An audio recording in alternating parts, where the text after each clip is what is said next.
Welcome to Algebra 2, Unit 3, Lesson 2, Part 2.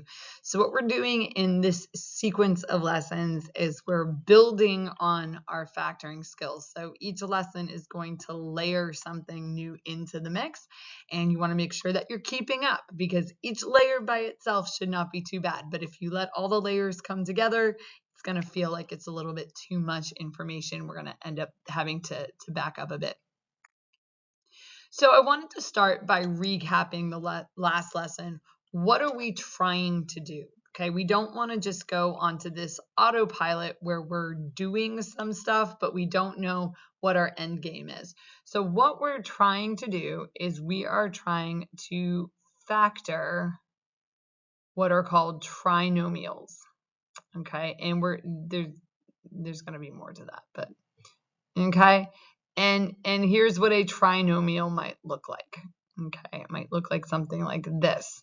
Okay, so let's do a little bit of vocab. The prefix tri means 3, and you might be wondering, well, three what? Three nomials apparently, but 3 terms. So we have like an x squared, we have a negative 2x, and we have that negative 15. That's our quadratic in standard form. And what we're trying to do is we are trying to break that up into what multiplies to give us that, which in this case would be x minus 5 and x plus 3. That's kind of my go-to one. That I go to, and you'd be like, how did you know that? Because I've done a million of these. So if you do enough of them, there's only a limited number of ones that you could potentially see. So how does this relate to the area model? Well, on the area model, the product is the area. So the x squared minus 2x minus 15 is the area, and the x minus 5 and the x plus 3 would be the dimensions, okay? And so we could say the area is the product, and the base and the height, also known as the dimensions, are the factors. Okay, and that's how we're modeling this factoring process. So the question that we might have is, how do we figure out all the small rectangles if you're starting from scratch? Okay, so if the rectangles are not filled in for you, or they're not partially filled in for you, which is what we did last class and last lesson, we were kind of establishing how the model works. But what do you do if none of them are filled in? And that's the goal of this lesson, is to figure out how do you fill them in. So it is a great question. Whoever was thinking it in their head, thank you for asking. Well, if you do enough of these, especially with the multiplication, we spent a whole lesson just on the multiplication. The x squared term, also called the quadratic term, okay, because we know quadratics have to have that x squared in them, and so we call that the quadratic term. So the x squared term is always in the upper left, always in the upper left. And the constant term, that's the term that doesn't have a variable attached to it. The constant term goes in the lower right. Now, what is tricky is the other two boxes. So in the previous lesson, you were provided one of the boxes. So you were provided one of them and you had to figure out the other one because you know what they have to add up to. But what if you just don't have either one of them? How are you supposed to know how to break them up? Well, the two diagonal boxes there, the lower left and the upper right, have to add up to the x term, which is sometimes called the linear term, because if you think y equals mx, okay, that mx is like gives you your slope of your line. So sometimes that's called the linear term. Those two have to add up to the x term. So what ultimately are we looking for? Well, we are looking for two numbers that are going to multiply to give us the constant term. So when I take the number that I'm going to put, like, say, right there, the purple, and right there, they need to multiply to give me that constant term. But they will need to add to give us the x term or the linear term because of that fact right there. So the way that we do this is we actually start with what they need to multiply by, okay? Because when it comes to integers, there are an infinite number of integers. Let me just give you an example. There are an infinite number of integers that will add up to 3. Now you might be saying, oh no, Miss Taylor, no, there's not. It's just 1 plus 2. Well, yeah, like, sure, 1 plus 2, and then like 0 plus 3. But what about -1 plus 4 or -2 plus 5? And that's going to go on forever. There's actually an infinite number of integers. How on earth do you know which ones you're supposed to pick? Are you supposed to pick 2 positive ones? Maybe you're supposed to pick 2 negative ones if they add up to a negative, like 1 of each. Like how is that supposed to work? Well, that's why we go with the constant term. If I wanted to, maybe I should have picked another number other than 3, but let's say I want integers that multiply to 8. Well, there's a finite number of integers that will multiply to 8. You could do 1 times 8. You could do 2 times 4. Then you could do the negatives of those things. And that's it. That's all you have. Okay. So there's just 4 possibilities there for you to like choose from. And so that'll be a finite number of potential integers that you have. The other, you could say, well, what about like 16 times 1/2? Well, 1/2 is not an integer. So that's why we start there. So we're always going to start with this piece here, what multiplies, and then that's going to generate a list. And from that list, we will be able to pick the combination of numbers that add up to what we want them to add up to. If we start with what do they add up to, that's infinite. Like, so you're going to be listening for a really long time. Okay. So that's generally what we do.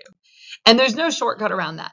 Now, this is a problem that should have been on the last homework assignment. And if I recall from last year, like a lot of people had questions because you were filling in the blanks with the squares. And then all of a sudden there's this one that doesn't have them filled in. And so it's like pushing into the next lesson. Okay to do on a homework assignment. Not great. We wouldn't want a surprise like that on a test, but kind of, okay, I've done enough practice of this type. And now we're just going to like push it a little bit further and just see what we can do with it. And then we'll come back to it next class. So I know from doing enough of these problems that I can put the x squared in the upper left and the -56 in the lower right. The tricky part is I've got to figure out what goes in those other 2 boxes. So they need to add up to a -1. The problem is that there is an infinite number of things that add up to a -1, like -2 plus 1, -3 plus 2, -4. You get the idea. So we're going to narrow that down by first looking at what they multiply to. Now, I am going to provide at each group just a sheet that has a list of all the factors of every number, like 1 to 100. And there is a digital version of that sheet, at least this year. This is 2023. 2024. That's the school year that we're in when I'm recording this. But this year, anyway, I'm going to upload a digital copy of that into Teams for you to reference if you need it. I don't know what I'll do in future years. Just, pay attention in class. So let's take a look at the number 56. And we want to just generate a list of possible candidates, numbers that multiply to 56. So some of you can do this like really fast. Depends on how well you know your times tables and also how well you know your divisibility rules. Like how can you tell if a number is divisible by 2 or by 3? And if it's not divisible by 3, then it's not divisible by 6. You don't need to check it. All those kinds of things. If you're not sure, I always start with 1 times whatever the number is. Okay, we just kind of start there. And there is absolutely no way that 1 and 56 can add up to give me a -1. Can't happen. 56 is an even number, and it is 2 times 28. Okay, so 2 times 28 would give me 56, but also I can't get those to add up to -1. So like if I add them, I could get like a 30. If one of them was negative, we could get a 26, but definitely not a 2. 56 is not divisible by 3. Now, I know that because I know my divisibility rules by 3. If I add 5 plus 6, that gives me 11. 11 is not divisible by 3. Therefore, 56 is not either. If you don't know that, you would grab your calculator. You do 56 divided by 3 just to check it. Now, 56 is divisible by 4. And the reason I know that is because it's divisible by 2 and I'm left with an even number. So if it's divisible by 2 twice, then it must be divisible by 4. And this would be 4 times 14. Okay, 4 times 14. Okay, so there we go. But that can't get a -1 out of that either. If I add them, I'll get 18. If one of them is negative, I could get a 10. 56 is not divisible by 5. Because it does not end in 5 or 0. It is not divisible by 6. The reason I know it is not divisible by 6 is because it wasn't divisible by 3. So if it's not divisible by 3, not divisible by 6 either. It is divisible by 7 though. And we'll get the 7 and 8. Now, 7 and 8 can get me that -1. Here's how they can get me there. If the 7 is positive and the 8 is negative, I will be able to get them to add to the -1. There is really no shortcut through this process. You just have to play around with these numbers until you find the numbers you're looking for. So you can't shortcut it. You can try to photo math it, but that is not going to help you on your tests, on your SAT, like anything like that. You just got to play with the numbers until you find the ones that work.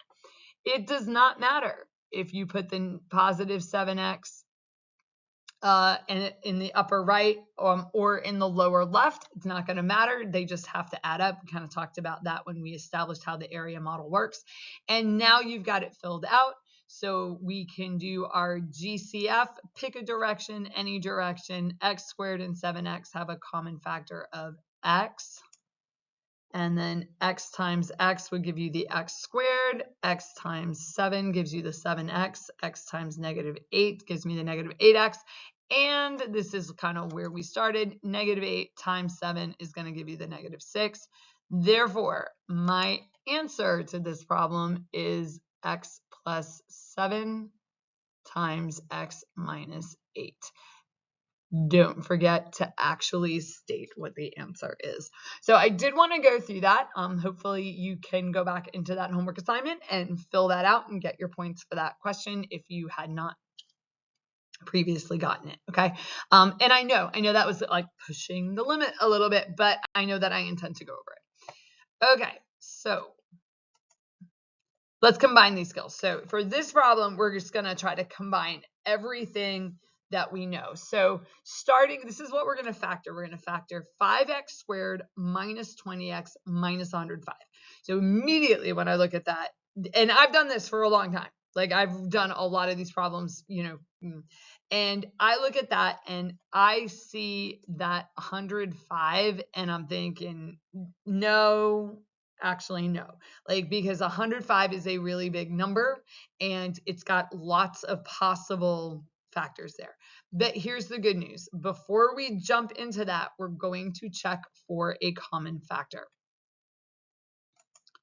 So we're going to look for a GCF. There isn't always one. You're not always going to have a greatest common factor. But if there is a common factor, then we want to get it. We need to find it first before we do anything else, because otherwise you're going to end up in, it's going to be messy, okay? So looking at my expression here, I have 5 times x squared. The only number piece of this is the 5, and then the rest of it is x's. I have a negative 20x. So these guys have a common factor of 5 because 5 is a factor of 20. They also have a common factor of x. But remember, greatest common factor has to be common to all, okay? All of the terms. So when I come down here to the 105, notice that the 105 doesn't have any x's. So we cannot factor out the x's at all because this one does not have an x to give us. So that limits us to the number part. The biggest number right here is a 5. That is my biggest and only candidate for a common factor. So that is what we are taking out. If I have a 5x squared and I factor out a 5, I'll be left with x squared. If I have a 20x and I factor out a 5, I'm left with a 4. And then you might want to grab a calculator for this. If you have a 105 and you factor out the 5, factoring is very closely related to division, so you actually might want to grab your calculator here. But that should give me 21. And that is a much better problem to factor. Like the x squared, so we got rid of that 5x squared, and now instead of a 105, we now have a 21. So much, much, much, much better. Okay, so if there's a GCF, you got to go grab it first. And then we're going to fill in our box over here. So let's go fill in the top left, which will be the x squared, and the lower right. Now, remember your 5 here. Okay, remember your 5. That is one of your factors, but we're not using the area model, like we already got the GCF out.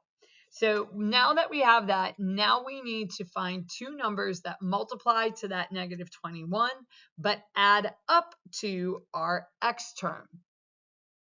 So remember, there's an infinite number of things that add up to negative 4. We do not want to start there. We're going to start with that 21. Now, it's true that it is a negative 21, so just keep that in mind. All right. So 1 times 21. If I add them, so if they're both the same sign, I can get a 22. If I subtract them and they're opposite signs, I can get a 20, but definitely not a 4. 21 is not divisible by 2 because it is not even. So that brings us to 3. It is divisible by 3, and I like that. Yep, I like that, and that's as far as we can go, because if I need to get that negative 4, if the 3 is positive and the 7 is negative, that will give me the negative 4 that I'm looking for. 21 is not divisible by 4 because it wasn't divisible by 2. And it's not divisible by 5 because it does not end in 0 or 5. And it's not divisible by 6 because it's not divisible by 2. Divisible by 6 either. And then we're up to the 7. So now it doesn't matter where you put these. So you can put like the negative 7x here and the 3x there. Okay. And now we do our GCF factoring, or this is one of the simpler ones because there's literally only one way you can break up the x squared. It has to be x by x. But you can also do like a GCF on that. X times negative 7 gives me negative 7x. 3 times x gives me the 3x, and then you would do the check on it. Just make sure 3 times negative 7 is negative 21. One of the absolute greatest things about this method for factoring is all the places where there's a built-in place for you to check your work. And so if you have if you drop a negative somewhere or you drop an x off of something, there's just all these places where you're going to be able to see, oh, wait a minute, there's a mistake there. Most of the time, if you guys notice that there is a mistake, you'll be able to find it. Okay, you can do that. You can say, oh, I dropped the negative. Just go back and look at your work. Look at it more closely. So normally we would say, okay, well, my factors are x minus 7 and x plus 3, but you don't want to forget that 5. That 5 is from the beginning. There it is. So that level right there, that is about as hard of a factoring problem as I can give you. Okay, at this level, they can get messier. Okay, there are other things you can do with factoring, but that with a GCF going in, maybe the only thing that I could do to make it harder is if you factor out the GCF, if there was still a number right there in front of the x squared, that would make it a little bit harder to do. But at this point, this is the system. This is how the process works. You're looking for that base and that height, and we just need to do enough problems to get good at it. Okay, so I want you to take a few minutes and I want you to try this one. And I have up here on the slide, this is apparently a note from last year, but As you work, I'm going to circulate around for questions. Try to be sure you have something specific to ask and not just a general statement about being confused. So when you're asking a question, make sure it is a question. Don't just say, well, I don't know what I'm doing.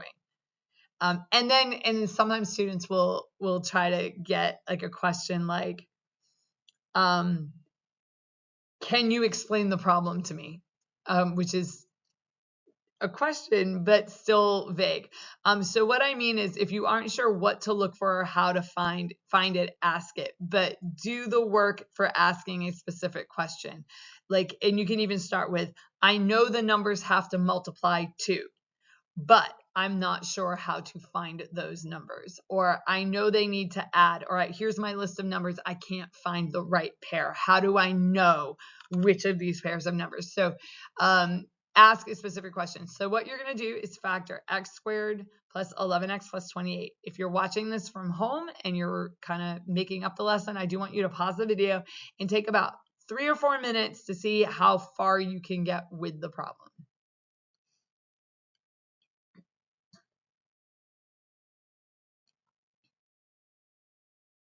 Okay, now if you need it, so hopefully you took your 3 or 4 minutes or so, here's what you need to do. Look for a GCF.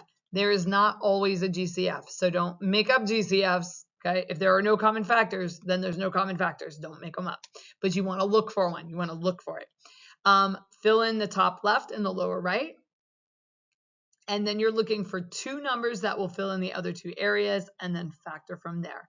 So if you need to, pause the video again, take a couple more minutes to look at it and see if getting those steps is able to get you over the hump.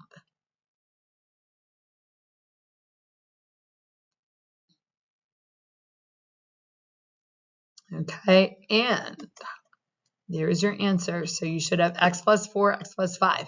If you wrote 5, it's a 7. X plus 4, x plus 7. If you wrote x plus 7, x plus 4, that is also correct because multiplication is commutative. So it doesn't matter which order you go in, okay? It does not matter which order you go in.